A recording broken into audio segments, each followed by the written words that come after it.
Assalamualaikum warahmatullahi wabarakatuh. Sini saya Novan Arisjadi bertujuan untuk membuat video mempersingkat dari video part 2. Itu saya menjelaskan sambil mengoding kan, jadi waktunya lama. Mungkin di sini saya akan jelaskan versi yang saya tidak mengoding. Bisa langsung saja di sini buka aplikasi Apache NetBeans. Nah, di sini saya yang program kemarin asesor, ada package mutator. Nah, lalu ada Java class dengan nama data dan main.java.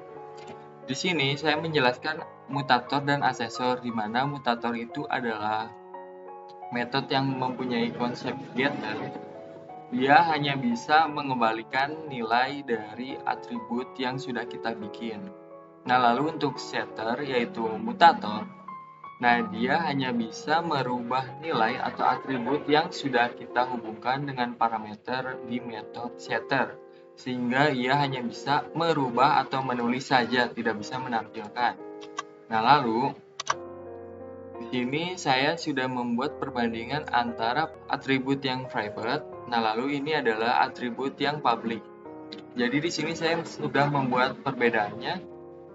Di sini ini yang menggunakan public bisa langsung begini saja ya, karena ia bersifat public atributnya, sehingga bisa langsung kita rubah dan munculkan. Nah, sedangkan yang getter dan getter dan setter ini yang menggunakan getter, di mana ini hanya bisa menampilkan nilai dan nilainya ada di sini. Di sini saya sudah membuat public data yang bertujuan untuk menampilkan masing-masing atribut yang sudah saya buat. Jadi di sini untuk atribut string private, penjelasannya adalah ini private untuk outputnya ya. Nah, lalu di sini string public ini public. Jadi untuk yang getter kita sudah bisa mengeluarkannya di sini. Coba running untuk menceknya. Nah, lalu keluarkan di sini adalah ini getter, ini private. Nah, jadi kita hanya bisa merubah nilai dari getter itu di dalam kelas utama. Sedangkan untuk yang setter, di sini saya sudah membuat untuk membuktikan bahwa setter tidak bisa menampilkan apapun sekalipun sudah kita buat. Karena itu menandakan bahwa setter adalah menulis only, menulis saja. Oke, begitu saja untuk penjelasan saya mengenai asesor dan mutator ya. Nah, sebenarnya di sini asesor dan mutator bisa digabung, getter dan setter. Jadi setter merubah, lalu getter menampilkannya. Oke, jadi sekian saja untuk asesor dan mutator. Karena nanti kelamaan lagi ya. Nah, jadi di sini ada encapsulation yang sudah saya kerjakan kemarin di video part 2. Nah, di sini saya membuat package baru namanya game. Nah, lalu di sini player sebagai kelas utama, lalu ada armor subclassnya, lalu ada weapon sebagai subclass. Nah, lalu di sini program sebagai proses running atau eksekusi codingan yang sudah saya buat. Nah, lalu di player ini, di kelas utama, saya sudah membuat atribut sebanyak 8 atribut dengan sifatnya private. Nah, di sini ada armor. Kenapa armor? Karena saya mengambil dari subclassnya armor. Sini. Nah, lalu di sini ada player, public player dengan string name, di mana nanti di saat pembuatan objek baru, kita bisa langsung membuat namanya langsung seperti ini. Player, objek baru player 1, new, player, lalu di sini adalah parameter yang tadi di sini. Namanya Novan Arisjadi. Nah, lalu di sini ada penjelasan atau isian saya mengenai masing-masing atribut yang ada di sini. Jadi misalnya base health nilainya adalah 10, base attack 100, base attack nilainya 100, levelnya 1, increment health-nya atau pertambahan darah di setiap levelnya nambah 20, attack-nya juga 20. Nah, lalu di sini saya membuat public void display dengan sistem outprint line player level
metode armor. Nah, lalu untuk penampilannya di sini menggunakan player 1 titik display, yaitu display yang tadi ya di sini saya sudah buat, sehingga tampilan program saat dijalankan seperti ini. Nah, jadi player Nopanaris jadi levelnya 1, max health-nya 250, attack-nya 150. Itu sesuai dengan rumus-rumus yang sudah saya buat di sini. Kalau ini armor, kalau yang di sini yang di player kan ada nih get attack power sama max health. Nah, di situ. Oke, jadi sekian untuk penjelasan saya mengenai encapsulation. Oke, untuk materi dari encapsulation saya jelaskan dulu penjelasannya. Itu merupakan suatu proses yang membungkus sebuah atribut atau variabel ke dalam suatu metode. Jadi pada encapsulation, variabel akan disembunyikan dari kelas atau dari kelas atau package lain karena private dan hanya dapat diakses dan dirubah melalui suatu metode gitu ya. Jadi itu untuk encapsulation. Di sini saya menggunakan contoh game karena di game itu kan agar menjelaskan tentang keamanan biar player tidak ada yang curang. Nah, lalu selanjutnya ada inheritance. Di sini saya membuat inheritance. Codingan yang kemarin ya. Nah, saya jelaskan dulu untuk inheritance itu merupakan suatu proses menurunkan atau mewariskan sifat. Jadi sifatnya itu bisa atribut atau metode. Nah, dari kelas utama ke kelas lainnya. Nah, di sini saya memiliki kelas utama. Ini The Forest adalah subclassnya, Valorant adalah subclassnya. Jadi di nama game kan kelas utama nih. Di The Forest adalah subclass. Jadi di sini saya menggunakan extend sebagai keyword dari inheritance. Nah, sedangkan yang di Valorant juga sama ya, cuman di sini saya tambahkan public void opening sebagai teknik dari overriding. Nah, jadi di saat pembuatan objek barunya, nama game, title, ini yang menggunakan kelas utama. Lalu di sini menggunakan subclassnya juga ya. Nah, oke, jadi di Valorant ini title 1 menggunakan Valorant juga ya, karena subclassnya yang sudah mendapat warisan dari nama game.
Program running. Jadi di polymorphism ini sebagai kelas utamanya. Jadi untuk polymorphism, di mana objek bisa memiliki banyak bentuk, bisa dari kelas utama maksud saya, lalu namun value-nya bisa dipanggil menggunakan kelas turunannya. Maksudnya dari sini turunan karena ada sangkut paut dengan inheritance. Nah, jadi sebuah kelas dapat bertingkah laku atau memiliki sifat kelas lainnya. Nah, jadi maksudnya seperti ini. Di Duelist ada extend atau inheritance dari kelas hero yang merupakan superclass. Nah, di Initiator juga sama, di Sentinel juga sama ya, menggunakan extend. Nah, di sini di polymorphism saya membuat void display juga sama seperti sebelumnya untuk menampilkan output dari atribut yang sudah saya buat.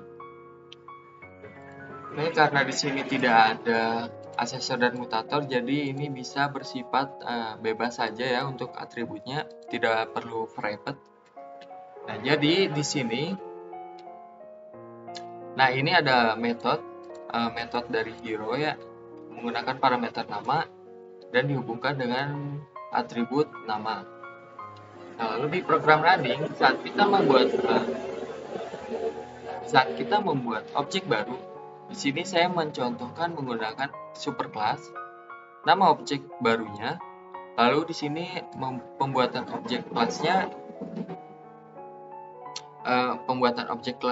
objek barunya dipanggil menggunakan kelas utama juga, lalu diberi nama dengan nama Brimstone.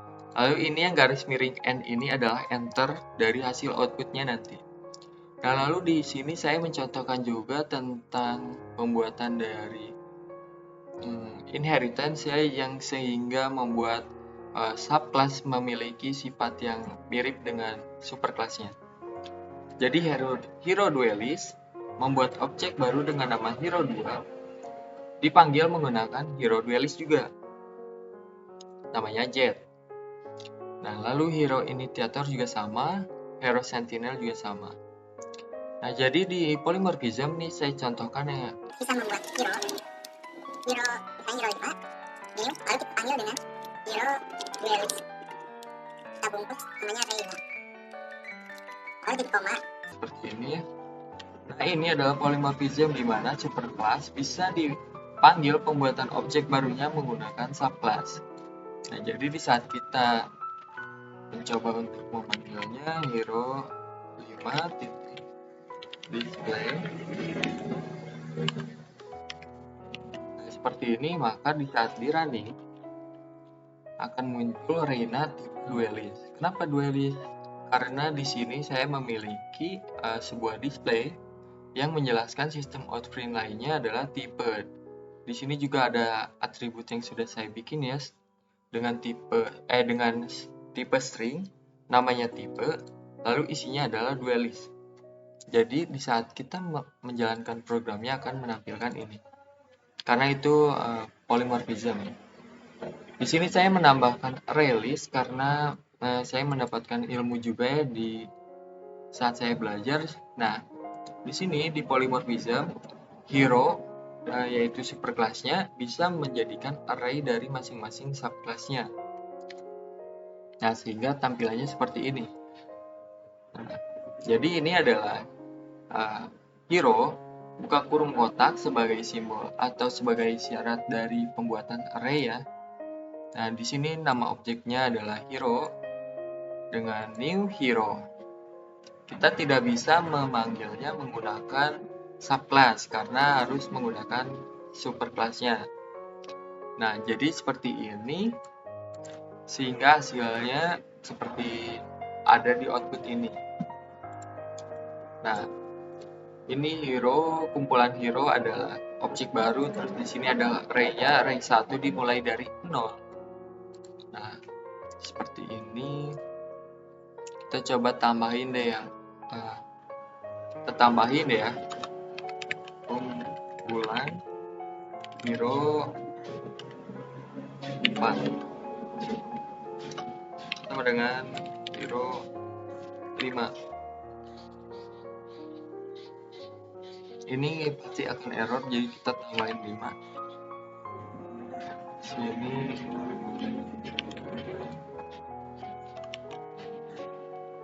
tambahin lagi. Coba kita running. Sekian, terima kasih sudah menyaksikan, semoga ilmunya bermanfaat. Wabillahi taufiq wal hidayah. Wassalamualaikum warahmatullahi wabarakatuh.